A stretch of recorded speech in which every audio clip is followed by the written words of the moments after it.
Selamat pagi sahabat rohani yang dikasihi Tuhan. Sebelum kita mendengarkan firman Tuhan di pagi hari ini, marilah kita berdoa. Kasih karunia dari Allah Bapa dan anaknya Tuhan Yesus Kristus kiranya menyertai kamu sekalian. Amin.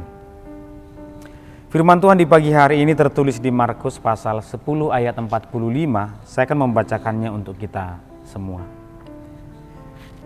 Karena anak manusia juga datang bukan untuk dilayani, melainkan untuk melayani dan untuk memberikan nyawanya menjadi tebusan bagi banyak orang.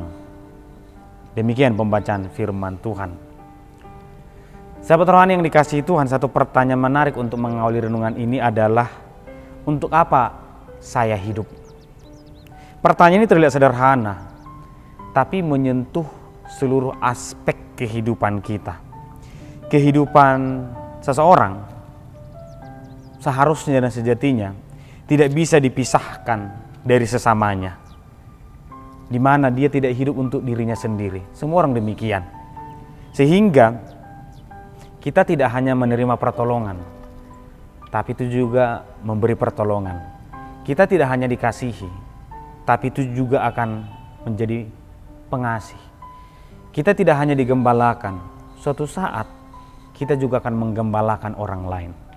Jadi kedua aspek itu ada dalam diri kita, menerima dan memberi. Itulah sebabnya kita tidak boleh memisahkan diri dari yang lain. Kita tidak boleh berkata, aku tidak mau, atau aku tidak membutuhkan mereka. Anggap saja kalimat itu didukung oleh banyak orang. Misalnya dengan mengatakan, udah, keluarkanlah dia dari komunitas itu. Dia pasti akan menjadi beban. Dia akan selalu orang yang harus ditolong-tolong. Karena sebagian orang atau kebanyakan orang berkata keluarkan, kita menganggap itu kebenaran. Tetapi sebenarnya tidak demikian. Itu memang benar kalau kita ditanya, apakah engkau membutuhkan dia? Kita akan berkata tidak. Dia akan menjadi beban bagiku. Tapi kalau kita tanya Tuhan, apakah Tuhan membutuhkan engkau dekat dengan orang miskin itu? Tuhan akan berkata, ya, karena untuk itulah mereka aku dekatkan. Kita hidup saling melayani. Prinsip ini terlihat sederhana, tetapi jika tidak dipahami dengan benar, ini justru berbahaya. Misalnya, bagaimana kalau ternyata orang datang kepada Yesus atau orang datang kepada gereja atau orang ingin menjadi orang beriman, tapi hanya ingin mendapatkan rasa hormat atau ingin dilayani atau ingin mendapatkan pujian. Bagaimana kalau ternyata motivasi seperti ini yang dimiliki oleh banyak orang ketika mereka datang kepada Yesus?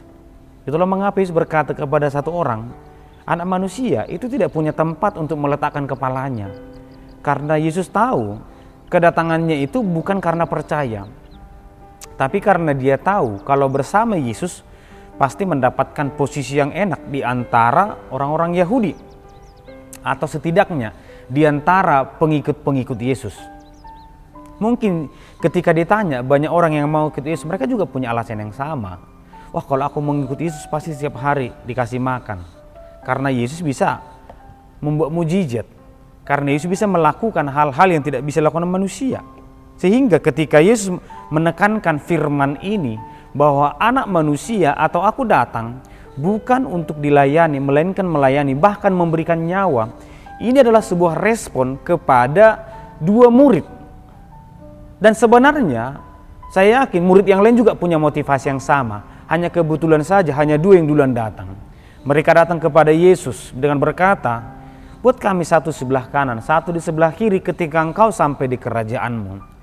Kemudian Yesus tidak menjawab mereka, tapi Yesus memanggil mereka semua dengan mengatakan, ingat, persekutuan kita atau kehidupan kita sebagai orang beriman, orang benar, ini bukan tentang kedudukan, bukan tentang kehormatan, bukan tentang dilayani, tetapi melayani. Bahwa kita datang itu bukan untuk dilayani, tapi melayani. Tapi sebenarnya melayani dan dilayani itu hal yang tidak bisa dipisahkan. Tapi hanya saja banyak orang pada saat itu yang hanya terfokus kepada dilayani. Ketika kita sudah hebat, kita akan dilayani. Apakah kita akan melayani? Tidak perlu. Kita harus dan hanya dilayani saja.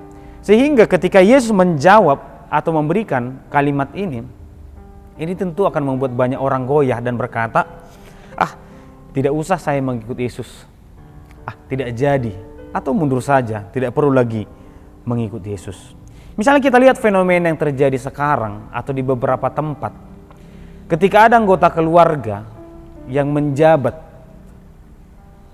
di satu posisi yang mungkin bagus, strategis, tidak heran jika suatu saat nanti akan banyak orang yang datang atas nama keluarga, atau akan banyak orang yang menjabat bagian dari keluarga. Atau mungkin kita akan berkata, mumpung keluarga kita di sana, ayo kita minta tolong. Atau kita berkata, kita kan sama-sama orang Batak, kita kan sama-sama orang Kristen. Sebenarnya tidak salah seutuhnya, tapi akan menjadi salah kalau kedekatan itu atau kesamaan itu hanya kita gunakan untuk kepentingan diri kita. Bukan untuk mewujudkan kebenaran, bukan untuk menjalankan kebenaran.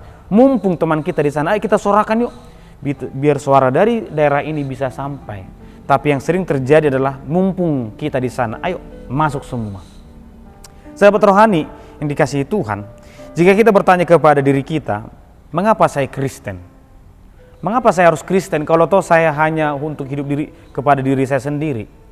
Mungkin kita akan berkata, supaya tahu cara hidup benar, atau supaya saya menjadi orang benar, orang beriman. Tidak salah sebenarnya alasan itu. Tetapi ada apa dengan orang beriman? Justru disitulah Yesus berkata, bukti orang beriman adalah mengasihi yang lain, menolong yang lain, melayani yang lain. Inilah yang ditekankan oleh Yesus, bahwa yang sudah hilang dari antara kita adalah kemauan untuk melayani sesama manusia. Kita semua adalah satu kesatuan. Yang sekarang mungkin kita sedang melayani, besok mungkin kita akan dilayani. Yang sekarang mungkin kita menolong, besok kita akan ditolong. Yang sekarang mungkin kita sedang ditolong, besok kita akan menolong. Demikianlah hidup itu akan berganti. Maka jangan menempatkan hidup itu dalam satu bagian, bahwa aku hidup hanya untuk ditolong, bahwa aku hidup hanya untuk menolong. Kita adalah satu kesatuan dan dipanggil menjadi pengikut Kristus. Oleh karena itu sahabat rohani yang dikasihi Tuhan, kita tidak hidup untuk diri kita sendiri, melainkan saling melengkapi. Maka menolonglah, melayanilah melalui anugerah yang sudah Tuhan berikan kepada kita. Tuhan memberkati kita. Kita berdoa. Terima kasih Tuhan, kami bersyukur untuk hari ini. Kami bersyukur untuk firman Tuhan yang kami dengarkan, yang menyapa kami, yang mengingatkan kami tentang kehidupan kami sebagai orang beriman, orang benar. Ajari kami Tuhan, agar kami melayani seperti Kristus melayani. Agar kiranya melalui pelayanan kami, banyak orang yang datang kepada Tuhan, banyak orang yang percaya kepada Tuhan. Kami akan memulai rangkaian kegiatan kami hari ini Tuhan. Biarlah Tuhan menemani, menyertai kami, agar setiap langkah kami menjadi langkah untuk melayani. Dalam Kristus Yesus kami berdoa. Amin.